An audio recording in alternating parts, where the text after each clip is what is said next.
It's presidential, the outcome evidential. We strive for higher mental. This time, no accidental. We shine because we special. Welcome, Read, Remember, Repeaters. Shout outs to y'all. Today is a beautiful day, and we are kicking this show off, giving the shout outs to at Insomnia Talks. That's at Insomnia_Talks. This guy's name is Derek Williams, and he's pushing our culture forward with positivity and definitely teaching our youth. Check this clip out right here.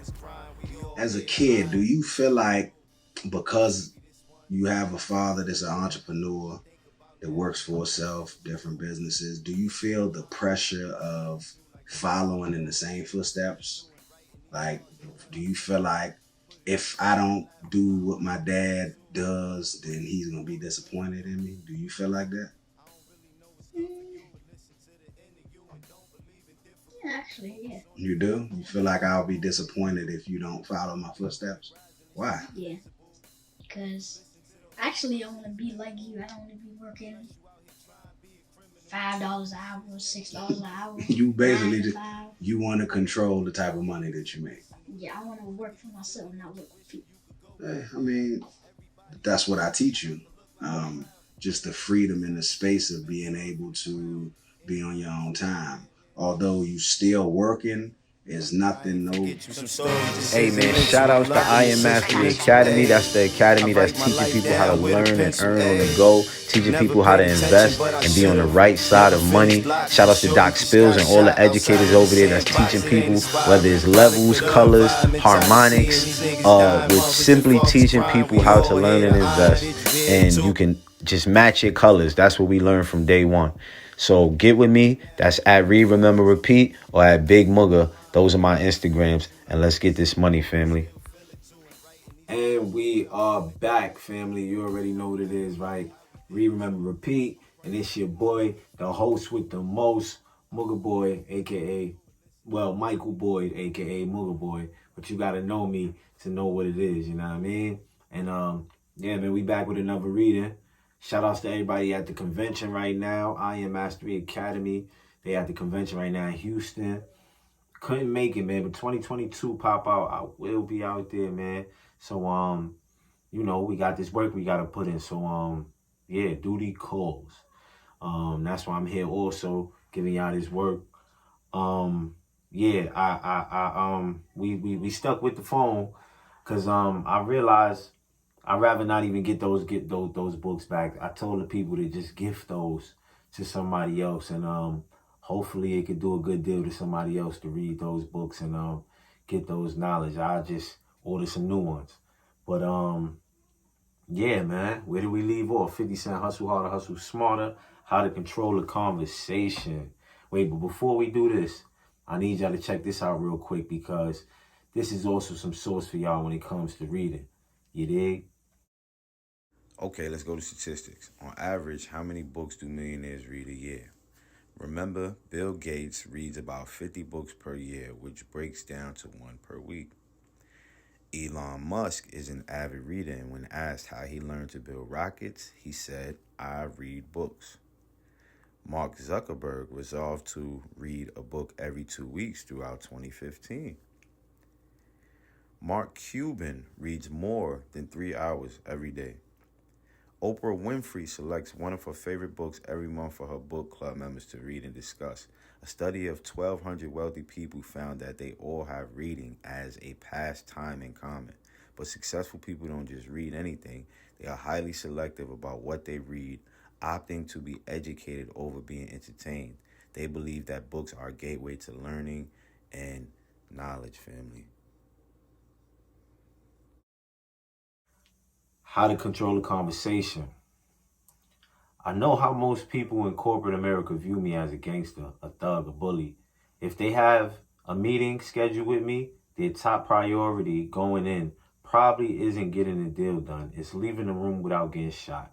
I understand why, and part of it is my own doing. I won't say that I intentionally cultivate a gangster image. That sounds too calculated. But I was always very honest in articulating the type of lifestyle I was living back in Queens. And people who aren't from that sort of background tend to gravitate to those details. When I first started taking a lot of corporate meetings, I was surprised that everyone in the room seemed so nervous around me. What were they scared of? I was there to talk business, not to shoot up the place. Over time, I realized I could manipulate that nervous energy. If I wanted to truly control the room, the best thing I could do is give off the least gangster energy possible. If people were expecting me to radiate aggression and arrogance, I gave them humility instead. I smiled a lot. I even seemed a little shy. Those execs had been mentally preparing themselves for an Arctic blast, but all they got instead was a cool summer breeze. The difference between their perception and my reality disarmed them. By controlling the energy in the room, I learned I'd have a much easier time setting my agenda. People become so amazed at how nice I am that subconsciously they grow much more agreeable and receptive to whatever I'm proposing. Even as I'm smiling and being sweet, I still find ways to let the room know that I'm in charge. One technique I'll employ is touching the arm of the person I'm talking to. Never in a heavy or invasive way, just lightly on their forearm. It doesn't seem like it should matter, but it's an incredibly effective way of making an impression on someone. I'm not just saying that. Scientists have done studies proving that a light touch makes people much more agreeable to your request. A study by the Society for Personality and Social Psychology found that waiters and waitresses who applied light touches to the people that they were serving got better tips than those who did not. Another study, this one in the Journal of Nonverbal Behavior, found that applying a light touch made random people on the street more likely to help with finding lost objects and even signing petitions. In short, a properly applied touch gets people to do whatever you want them to do. Why? Scientists think it's because when someone touches you in the right way, it causes your body to release chemicals like dopamine, oxytocin, and serotonin that make your brain happy. Simultaneously, it causes the levels of stressful chemicals like cortisol, which would be triggered by an aggressive touch, to go down. These words are like this big on this phone, but let's go. The result is that one simple touch can put someone into a more relaxed mood, where they'll be more likely to agree with whatever is being proposed. The key is applying the touch properly. First off, you can't touch people anywhere other than that between their elbow and their wrist. This is especially true if you're a man interacting with a woman. Don't touch someone's shoulder, biceps, or face, and definitely not anywhere below the waist. Don't go out there and do some dumb shit and then try to say 50 Cent told me to do that. When you apply the touch, it's on the forearm only. 0 exceptions. Also, only apply the touch if you're sitting or standing close enough to someone to do it without being awkward. If you got to lean across a table or reach over someone else, it won't work. The touch has to seem effortless, just a normal extension of the conversation. If you're reaching for someone, it's actually going to make them uncomfortable and therefore less receptive to you. The same is true if you're trying to grip their arm or try to physically control them in any way. Try this technique out.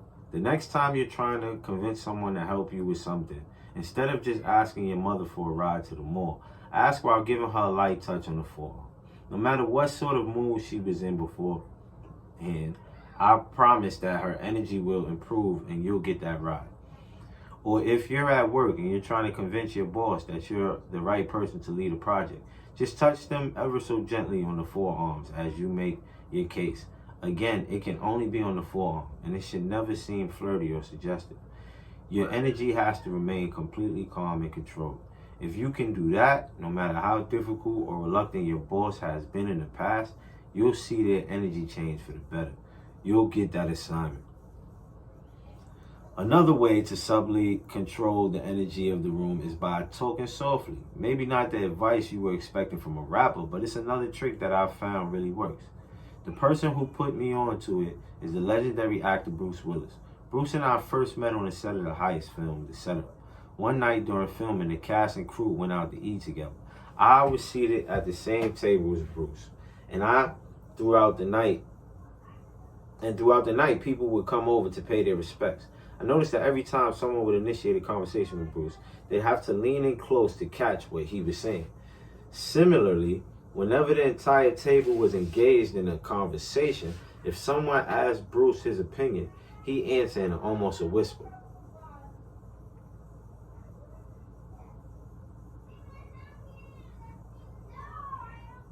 The entire table would have to lean toward him to hear. After dinner, Bruce invited me to join him in the hotel lobby for a cigar. As we smoked, I asked him about what I observed. Say, man, I said, how come every time someone asks you something at dinner, you answered in damn near a whisper? You're not talking like that now. Bruce started to laugh. You noticed that, huh? He said, very observant of you. That's something I picked up years ago. Whenever you're around a lot of people and everyone's trying to be heard, the secret is to speak as softly as possible. When someone speaks like that, our natural reaction is to lean in to them as close as possible. We don't realize it, but when we do that, we're transferring all our power to them. Damn, I said, that never occurred to me before. I'm used to people trying to control the room by being as loud as possible. Try it, Bruce said. You'll see what I'm talking about. So I gave it a shot, and Bruce was absolutely on point. The more quietly I spoke, the more intently people listened. In testing the technique, I found that giving people less than they expected wasn't just effective with verbal communication, but with body language too. For example, I noticed that executives always respond to nonverbal cues when they're talking to a room. If they make a point, they expect something from you in return. If it could be a laugh, a slight nod, a raised eyebrow, or even just a shift in your seat. Something that communicates to them. Yes, important person, I'm receiving your information, even if we're not conscious of it. We usually end up giving them the affirmation that they're looking for. I decided to do an experiment when I was doing a round of meetings with TV executives. For some reason, they seemed just a little bit cockier and more arrogant than other execs and really like to control the room. Family, you already know what it is, man. Had to hang out with some sauce.